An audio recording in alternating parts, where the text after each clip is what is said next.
Thanks everybody for joining us again. We're now about 24 hours from the killing of Alex, and during that time of everything that's happened, I hope everyone's taking away a picture of a life of generosity, service oriented, and his life's coming into clearer focus. I had the privilege of talking with Michael and Susan, Alex's parents, yesterday, and the heartache in the hours after your son's murdered in front of the world is one thing, but what stood out to me was a parent's desire and their passion to make sure that the story of Alex was told. Someone who went to work to care for veterans, someone who was a valued coworker, someone who relished and lived in this state in a big way, whether it was outdoor activities or being down there on the street as a First Amendment witness to what ICE is doing to this state. So once again, to Michael and Susan, when I talk to these parents, it's always in deep confidential conversation. In this one, though, Michael was very clear to me. He said, don't let them forget Alex's story. The world knows how he died. He died at the hands of ICE agents on the streets of Minneapolis. They want us to make sure we said how he lived. So to Michael and Susan, our deepest sympathies, but you have my commitment to continue to tell that story. So now we've got two Minnesotans dead. We didn't had time to start telling Renee's story of a poet and a mother and a bright spirit, and now we're telling Alex's story. So my question is, what's the plan, Donald Trump? What is the plan?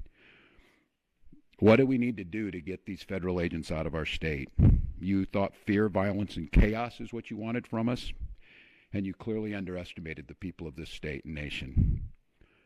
We are tired, but we're resolved. We're peaceful, but we'll never forget. We're angry, but we won't give up hope. And above all else, we are clearly unified. If it was the intention of Donald Trump to make an example of Minnesota, then I'm damn proud of the example that the world's seeing. We believe in law and order in this state. We believe in peace. And we believe that Donald Trump needs to pull these 3,000 untrained agents out of Minnesota before they kill another person. And we're up here telling another story of a Minnesotan just trying to live their life without the interference. To Americans who are watching this right now, and I don't know, maybe you're watching it with curiosity, bewilderment, horror, scorn, or sympathy. I've got a question for all of you. What side do you want to be on?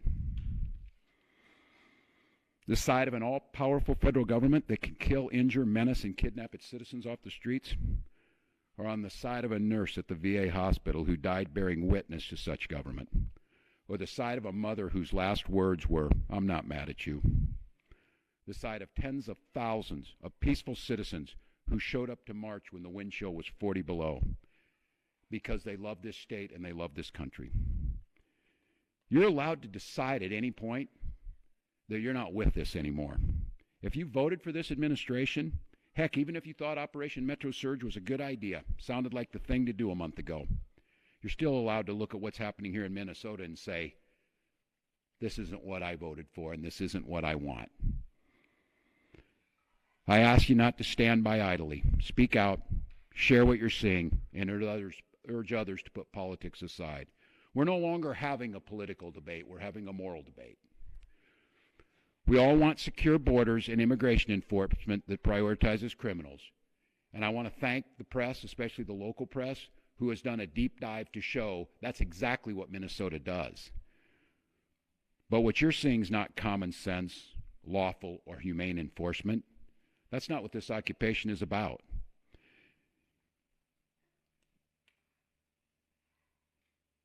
Let me say our conversation should not be about, and I know we get asked of what we're doing on there, how many state patrol or police or National Guard I can put on the street. This isn't about how many people I can put on the street. It's about how many of these people, these ICE agents and whoever else was thrown into this unholy mess, how many Donald Trump can get out of here.